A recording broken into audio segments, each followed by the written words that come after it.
Madame, Monsieur, bonsoir et bienvenue dans le 20h de TFM. Dans l'actualité de ce lundi, Lamine Diack à Dakar dans une heure. Une joie immense pour ses proches. À Rebeuss, amis et parents se réjouissent de son retour à la maison. Aucune festivité n'est prévue pour l'événement. Reportage à suivre. Grève de 48 heures du syndicat autonome des médecins du Sénégal. Les blouses blanches dénoncent le réquisitoire à charge contre leurs 3 collègues de l'hôpital Magatlo. Selon le SAMES, la principale cause du dramatique incendie est le déficit de matériel et de ressources humaines. À Dakar, la grève est poursuivie. Nous ferons le point. L'actualité, c'est aussi la colère des travailleurs de l'usine Forteza. Ils dénoncent 5 mois sans salaire. La compagnie traverserait une crise financière depuis l'incendie du puits gazier de Gadiaga. Les travailleurs alertent les autorités. Programme d'urgence de recrutement des jeunes. Les premiers emplois seront des CDD de 2 ans renouvelables une fois. À l'université Gaston Berger de Saint-Louis, beaucoup d'étudiants en fin de formation espèrent être recrutés comme enseignants. La plateforme de recrutement de l'éducation nationale a déjà enregistré plus de 130 000 candidatures.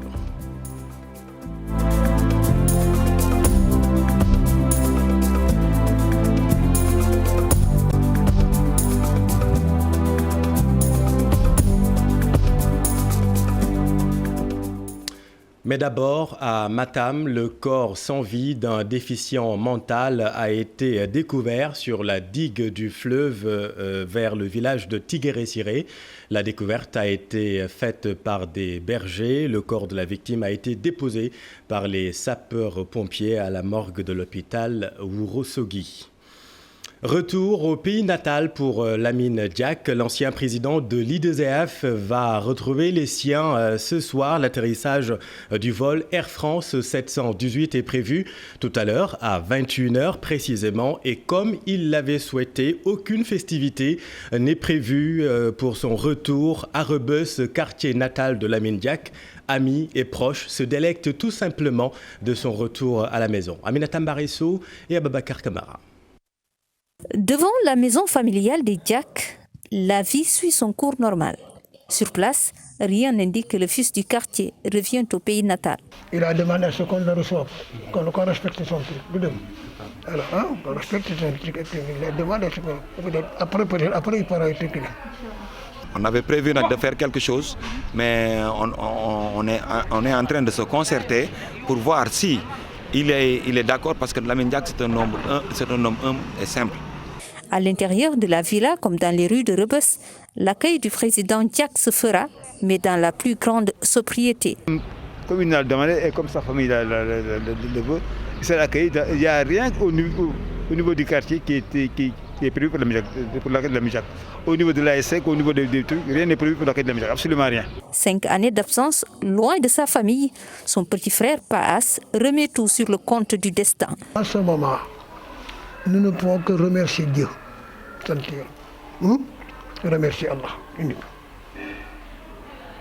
L'arrivée de Lamine Diack, au retour à la famille, c'est quelque chose de bien, tout le monde le souhaite. Mais ce n'est pas faire quelque chose de pour moi, ce n'est pas un événement. Pour moi, ce n'est pas un événement.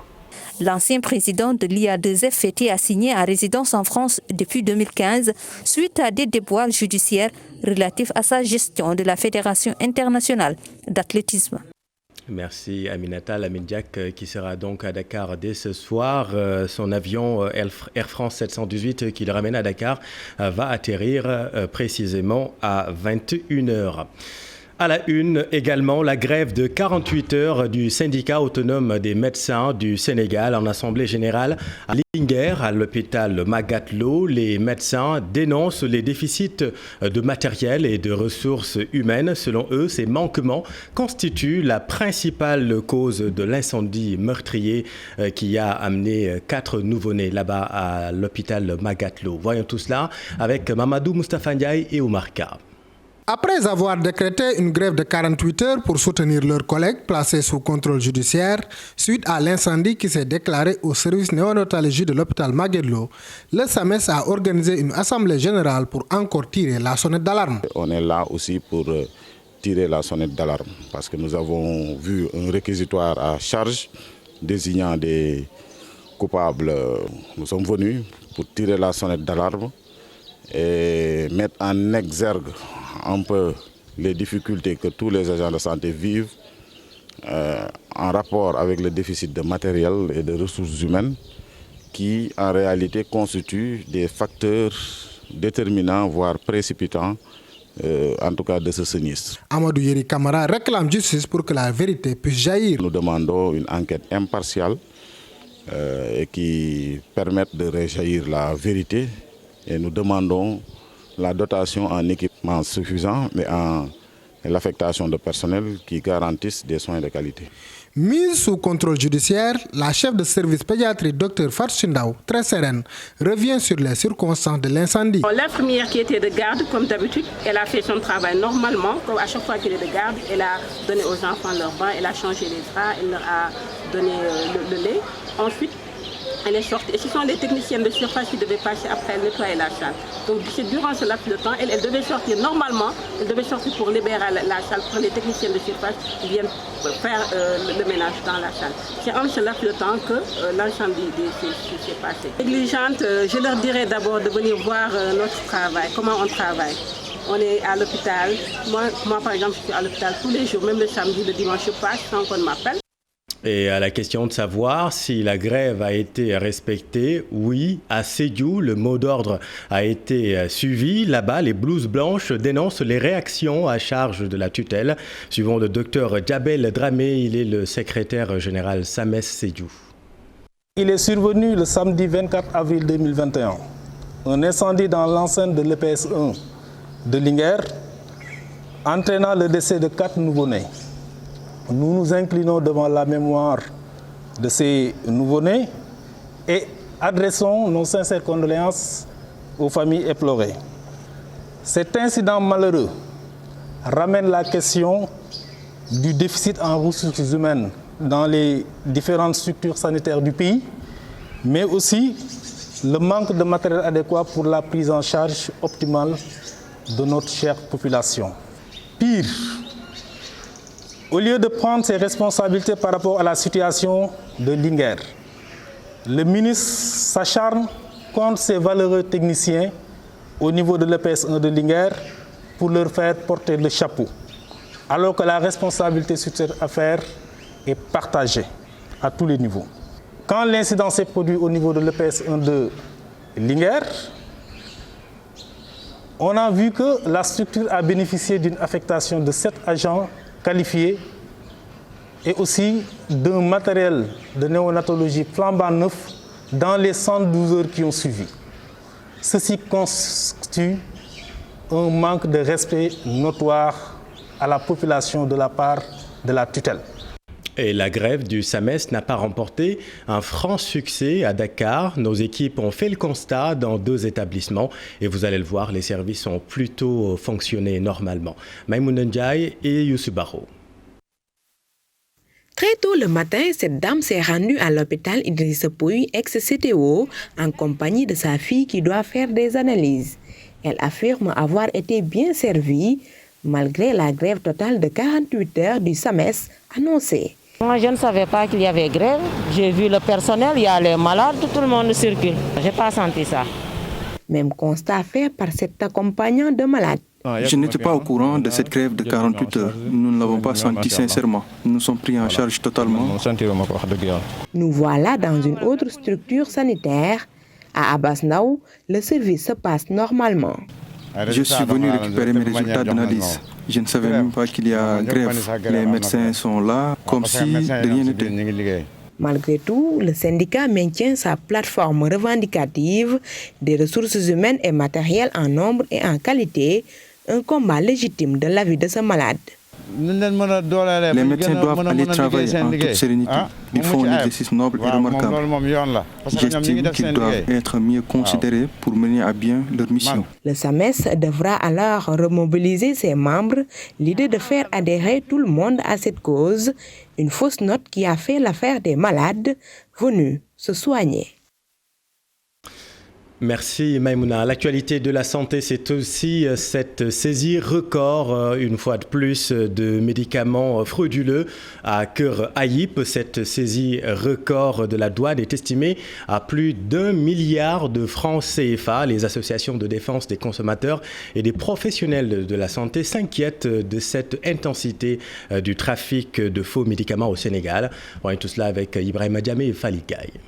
Faux médicaments d'une valeur de plus d'1,5 milliard de francs CFA ont été cachés dans un camion rempli de poissons et de glace, mais ils n'ont pu échapper à la vigilance des éléments de la brigade commerciale des douanes de Kër Ayib qui en sont à leur 3e saisie record en l'espace de moins d'un mois. Nous avons une saisie impressionnante d'un lot de médicaments pour une valeur donc estimée par les pharmaciens qui sont les professionnels du secteur, donc à 1 milliard, je crois 564 millions, plus 649 kilogrammes de morphine. Des produits très dangereux selon le syndicat des pharmaciens privés du Sénégal qui interpelle le ministère de la Santé dans la lutte contre ce trafic illicite. Nous attendons de l'autorité, en tout cas le ministère de la Santé,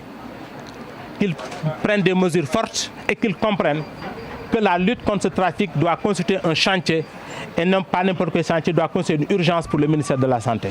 Du côté des associations de défense des consommateurs, c'est la peur et l'inquiétude totale pour la santé des populations. Je lance un appel solennel ici à nos gouvernants et surtout à la population d'aider forces de l'économie qui est la douane pour ensemble lutter et combattre ces trafiquants qui veulent nuire la santé des consommateurs. L'efficacité de la lutte contre ce trafic nécessite un réseau de renseignement. C'est pourquoi les soldats sollicitent encore la collaboration des populations pour mieux faire face. Merci Ibrahima. Autres travailleurs en colère, ceux de l'usine Forteza. Selon eux, voilà 5 mois qu'ils sont sans rémunération. Début avril, vous le savez, 60 travailleurs de cette usine avaient été envoyés en chômage technique. La compagnie gazière avait motivé cette décision par la lourdeur des charges financières de l'incendie du puits de gaz de Gadiaga. Cheikh Anta Diop essaye la tire. À Ngadiaga, ces travailleurs rouges de colère ont tenu un sit-in à l'intérieur de la société pour dénoncer le malaise qu'ils vivent. Tout est faux à Forteza. Du traitement salarial à la prise en charge médicale, en passant par les non-cotisations à l'IPRES et à la Caisse de sécurité sociale, rien n'est respecté. 5 mois sans salaire, c'est la goutte qui a fait déborder le vase. Pourquoi? Parce que nous sommes restés plus de 5 mois sans être payés une seule fois. Le seul mois où nous étions payés, les banques ont tout pris. La plupart d'entre nous sont rentrés chez eux avec 0 franc. On ne peut pas nous dire que Forteza ne produit pas. La production aujourd'hui, même pendant cette période de crise, est estimée à plus d'une centaine de millions, ce qui couvre largement la masse salariale. Des prestataires qui sont là depuis 13 ans sans être embauchés. C'est pourquoi nous exigeons à la direction de les embaucher au plus vite, mais également de nous payer nos salaires. Nous sommes à 2 jours, voire 3 de la fête de Korité. Et malheureusement, nous risquons de passer dans l'expectative. Ces employés de Forteza donnent un signal fort et espèrent que le gouvernement puisse réagir dans les plus brefs délais. Nous pensons également à Madame le ministre Sophie Gradimansi. Elle était là pendant que le feu existait. Maintenant, il n'y a plus de feu, elle ne vient plus ici, là, s'inquiéter de nos situations. Ils ont annoncé l'organisation d'une marche de protestation à laquelle seront invitées les populations de Ngadiaga et la société civile. Merci Cheikh Anta et venons-en au programme d'urgence de recrutement des jeunes. Les premiers emplois seront des contrats à durée déterminée, des CDD de 2 ans renouvelables une fois. La mise en œuvre du processus de recrutement commence dès cette semaine avec une approche approche territoriale, a annoncé le président de la République ce week-end lors d'un séminaire intergouvernemental élargi. Concernant le recrutement des 5000 enseignants, vous le savez, plus de 130 000 candidats se sont inscrits sur la plateforme de l'éducation nationale, dont beaucoup d'étudiants en fin de formation. À l'université Gaston Berger de Saint-Louis, certains étudiants croisent les doigts pour être recrutés comme enseignants. D'autres, en revanche, ne partagent pas l'enthousiasme de leurs camarades. Ousseynou Diop et Habib Seck. Pour l'année 2020-2021, 5000 nouveaux enseignants vont regagner les salles de classe. À l'université Gaston Berger de Saint-Louis, les étudiants en fin de formation se sont déjà inscrits pour tenter leur chance. C'est le cas de cet étudiant en Master 1 à l'UGB. Bien sûr que je voudrais servir dans l'enseignement parce que d'abord, mon champ de recherche est axé sur l'éducation nationale. Je travaille sur le problème linguistique au niveau des établissements scolaires. Donc, c'est une opportunité pour moi d'aller déjà servir mon pays et en plus de cela, mener en même temps mes recherches. Modou Gaye, lui, a refusé de s'inscrire. Il ne croit pas à ce nouveau recrutement annoncé par les autorités. Je n'ai pas confiance à la base, sincèrement, dans la mesure où j'ai étudié de loin. Donc, la stratégie du gouvernement à vouloir coûte que coûte régler ce problème d'emploi sur une question de recrutement massif.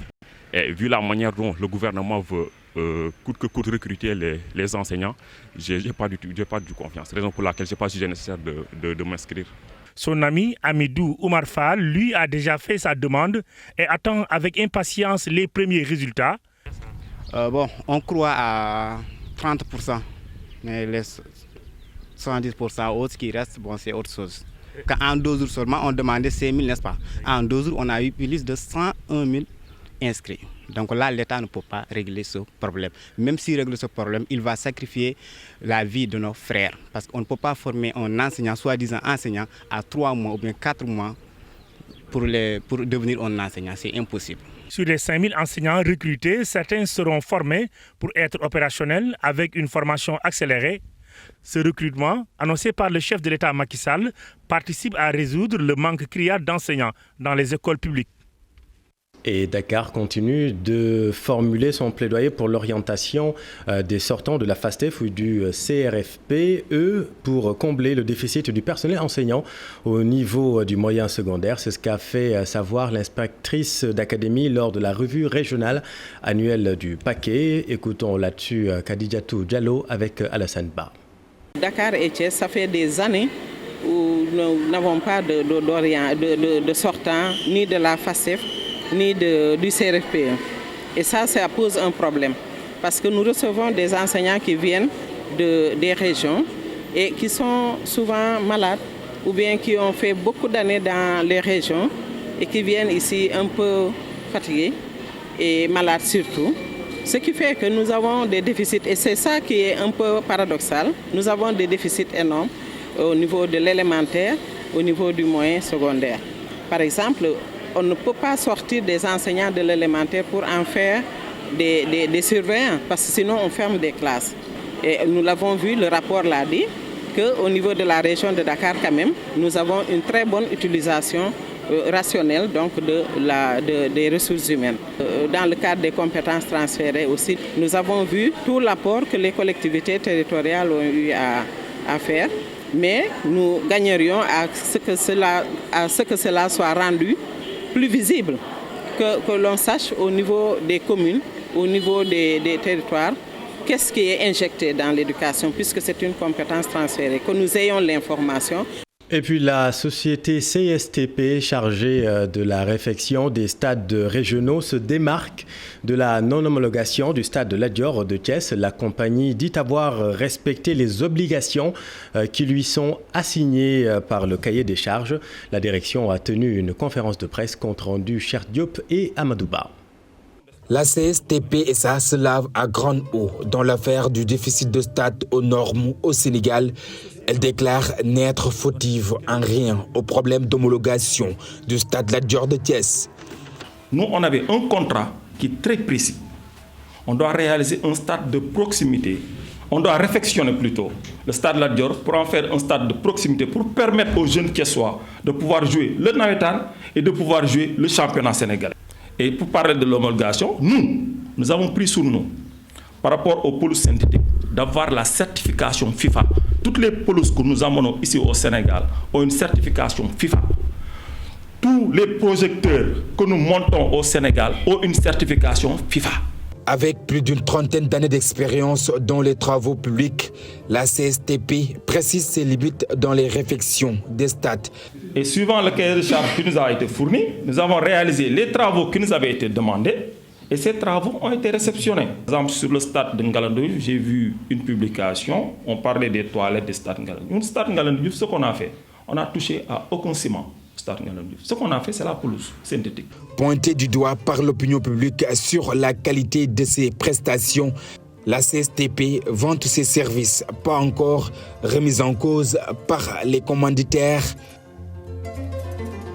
Merci cher. Et dans l'actualité sportive, justement, l'AS Jaraaf dans une mauvaise passe en Ligue 1, 2 nuls, une défaite lors de ses trois dernières sorties. Le quart de finale de la Coupe CAF reste toutefois confiant pour le reste de la compétition. Cher Sadibou Diarra et Amadou Ba. L'AS Jaraaf n'y arrive pas en Ligue 1. Après une défaite devant l'AS Pikine jeudi dernier, elle enchaîne par un match nul, un but partout face à Dakar Sacré-Cœur.